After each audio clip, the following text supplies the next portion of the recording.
Hello, I'm Chris Thanis. I'm a KMP developer. Let me get this mic over here. Tech Sport's coming out Tuesday. They said they got the part, so we'll see if we can get that thing closed up soon enough. And I'm a KMP developer, and we're going to be talking about how to program from the ground up, continue that series. And we're going to talk about interfaces in this one. But the first thing I need to, I actually didn't, I saw that I didn't make a bunch of diagrams. I didn't make some diagrams for this, the problem with the classes and objects and static methods. So I put this together just to illustrate the point even harder, because when you bring this stuff up, you have a tendency to get these guys talking about their static methods. They don't want to get rid of their static methods so easy. So when you start bringing this stuff up, this is what you'll encounter. I don't like nobody touching my stuff. My static methods. So just keep your meat hooks off. If I catch any of you guys in my stuff, I'll kill you. If you try and take the static methods, that's what they're gonna do. Also, okay, you can watch the rest of that clip on your own time. But just remember, I'm just reminding everyone, this is what we're dealing with, is people that really love these things, right? So here's the class person manager, right? And we talk about this code down here, which is gonna be right. Let's go bring the code up, right? So we can just look at that side by side. Okay, so that's the code. So it has a class person, which is the data, right? In the classic procedural style of things. Let me turn my brightness up a little bit. And there's a class person manager, which is then basically is all the functions that work on the person class. Ooh, so the struct is a bunch of functions. Is that what we're doing here? Is this really class oriented? So this is a class person manager, and it's just got a bunch of static methods. So it doesn't even exist. It's just got a bunch of static method pointers to their static methods. When it compiles, it doesn't even have an instance. It just has static methods. Okay, all right, whatever. And there's no data, of course. So this is just pointers to functions. And each one of these, you call this thing, you pass in the person. It operates on it just like you're reaching in. So the comparison is, okay, so with the procedural and structural stuff, the thing was like, we need to get this thing done fast. So if I'm actually trying to go from store to store and get things done, the fastest way to do it is for me to get in there to do it. Don't wait in line. Jump behind the counter, get all the stuff out. So if you're going to go to sandwich, instead of waiting for the sandwich person to make a sandwich for you, you're going to jump behind the counter. You're going to start slapping stuff on together, slapping the meats together. You're going to ring it up yourself. You're going to put the money in the cash register and go out the door. Yes, it'll be faster, guaranteed. But do you want to sit there and make the sandwiches? That's you're trying to do something else. So the people that like to make the sandwiches on their own, they'll want to use the static methods idea. It's just the standard procedural stuff, same old stuff. So object-oriented was supposed to try and get us above it, and he stuck us with this stuff because it's faster, right? It is faster, but it's also not OOP. So this is OO poop emoji, as far as I'm concerned. All right, so there's enough of that. So we're going to get into interfaces next. So we already talked about that last time, and I just want to show that I did some diagrams to clarify the point. All right, interfaces. So the big idea is that can we swap out different implementations of the behavior of methods with the same names to allow for more flexible code? Similar to the reason why we don't have appliances directly wired to the house, although some are, like some lights are and the switches are, right? Those are directly wired. You can't unplug those easily. You know, they recess lighting and all that kind of stuff. But other ones you can plug in. And you may want to for different purposes, right? Some need to be permanent, some don't need to be permanent. So the stuff you want to plug in and out, you have to create an interface, which is just a specification, just an agreement, right? Hey, if you want electricity from houses, you're going to have to adhere to this plug standard, which is the plug has to look like this from your whatever your appliance, your application, whatever you're trying to do, it has to look like this. If you want the juice, yes, like this. And then you plug it in, and you can run a toaster, you can run a TV, you can have another plug that lets other things plug into it. That's called an adapter. Same word as we normally use. It's the adapter pattern. It's different. Okay, whatever, man. This is another idea of interface. Oh, so an interface for an interface. We call that an adapter. It's important to know that's different. All right. Can we have a method called view that runs different code depending on the type of the object, right? That's the big idea. An interface is an agreement, or I like to say an expectation. Like, if you're saying you're going to be a document, you got to have the ability to view it. It's like, oh yeah, I'm a PDF. You call my view. I'm not going to call this. There's no implementation here. But if you're calling a view on this object called PDF, I'm going to launch a PDF viewer, right? And if it's an email, still a document. It's gonna, when you call the view on, it's going to launch the email app, and a song is going to launch the MP3 player. That's the idea. So you don't have to have a bunch of different function names all over the place. It just has one function name, and depending on the type of the object, which class it came from, right? It's going to call, the view document, which is, this is a function here. You pass it in a document. It doesn't know which one it is, and when you call doc view, depending on which type it is, whether it's a PDF or an email or a song, it's going to call the PDF view, or the email view, or the song view, which is more like play. But in this thing, you could say view it, and in the context of whatever this application is, viewing a document is listening to it. Okay, and this is it just defines what it expects to see here. If you're going to be implementing, you're going to be the implementing class, meaning you're going to make the concrete class. The actual class that's going to have a view on it says, okay, anybody that implements this interface document is going to have a view on it. So you can just swap them in and out. So that's the idea there. And as soon as you come up with interfaces, people go say, Liskov substitution principle. It's a Liskov substitution principle. All right, well, let the list this. I barely would want to mention this. This is like math people coming in. Hey, that's just like this thing in math. Did you know that? Did you know that interfaces, when you have other things you can plug into stuff, and as long as you have a plug, it'll plug in? I mean, this is what we're talking about here. It's like, really, guys? Do we have to actually call this something? Yes, we do, because we're computer people. We have a name for everything. The Liskov substitution principle states that objects of a superclass should be replaceable with objects of its subclass without affecting the correctness of the program. But what does that mean? It means that if class B is a subclass of class A, then we should be able to replace A with B without disrupting the behavior of our program. In short, well, the behavior may change, but calling the same function, calling the same named thing, will have a different behavior.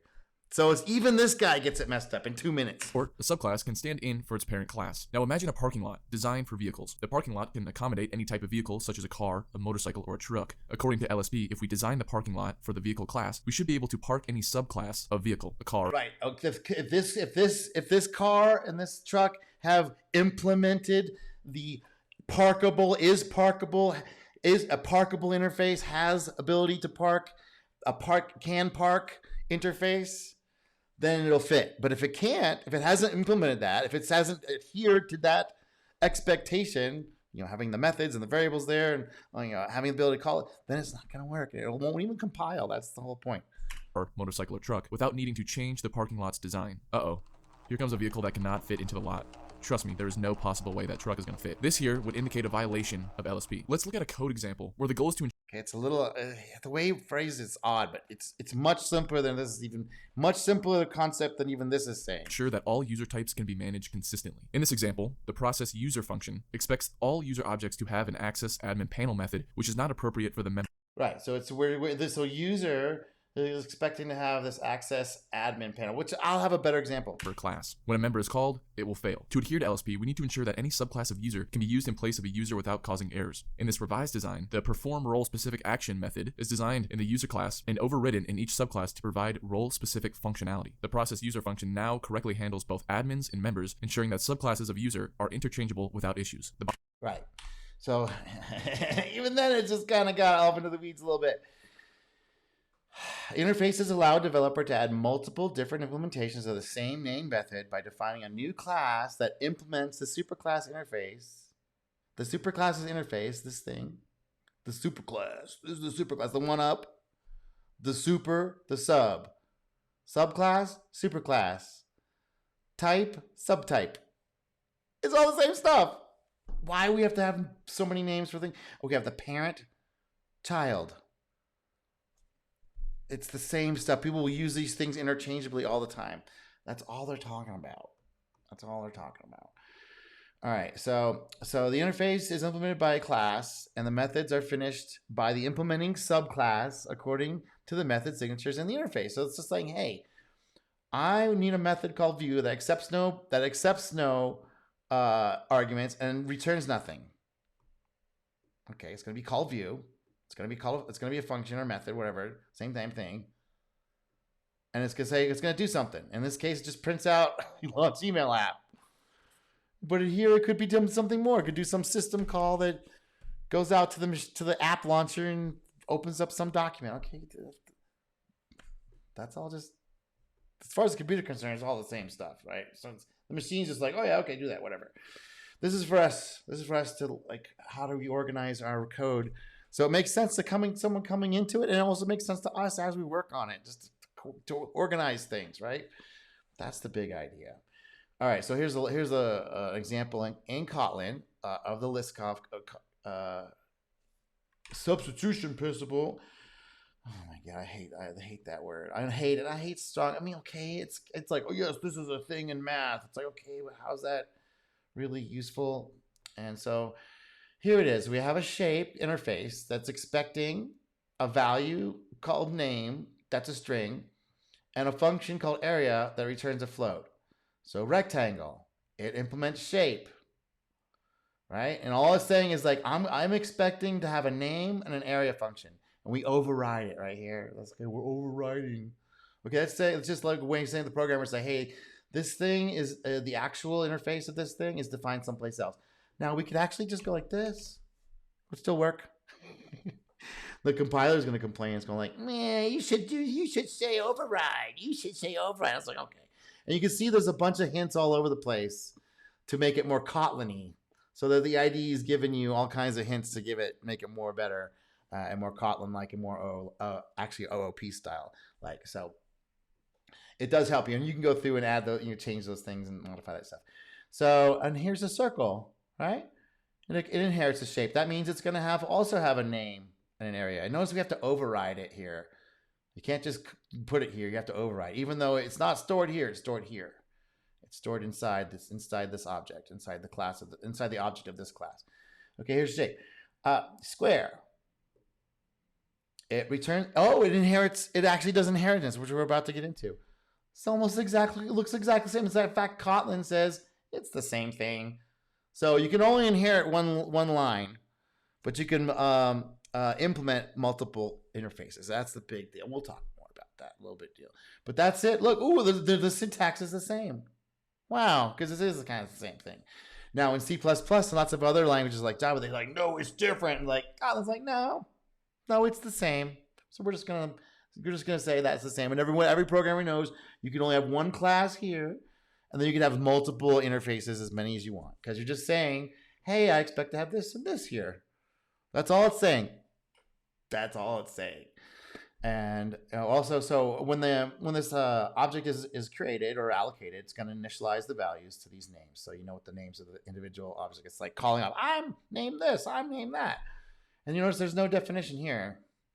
Now, sidebar, you can actually put default values here, like default procedures, stuff like. But strictly speaking, interfaces, most people don't know that, and they just think this is what it means. It's just a definition that we're going to fill in later. So you can create an object, right, of a rectangle, and it'll be a rectangle type, and a square type, and a circle type, but those are all still type same. So it's a circle type and a shape. It's a square and a shape. It's a circle and a shape.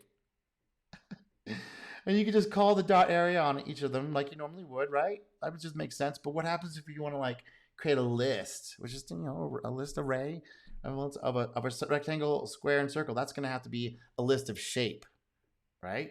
Because shape is the general abstract category, right? And this is just looping over. Instead of doing a for loop with all the things defined, it's saying, give me all the shapes, and for each one of them, pull out the individual shape, and then print out the name and the area. Calculate area for the shape. And that'll print out rectangle, square, area, right? And then we can't have a circle in the list.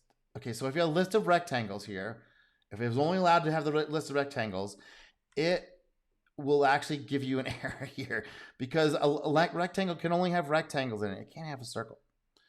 You can't have circle in a list of rectangles. So I know this is extremely pedantic, but it's important to know this is all we're talking about. This is all we're talking about here. So you can have a list of circles, you know, have a couple circles, but if you try and add a rectangle to a list of circles, it'll be like, nope, even at compile time. Now in C, it would let you do this at runtime. It was like, oh yeah, do that, no problem. And Java also kind of does some of this stuff in some ways. It's a little strange, but Kotlin's pretty good about, no, you can't do that. So that's the idea. And you can play with these things. They'll all run and work great. So that's it. So we're gonna get into inheritance in the next video. This is gonna be a short one. Because it's gonna be more the same idea, just another same idea. Okay. Dude, it's different.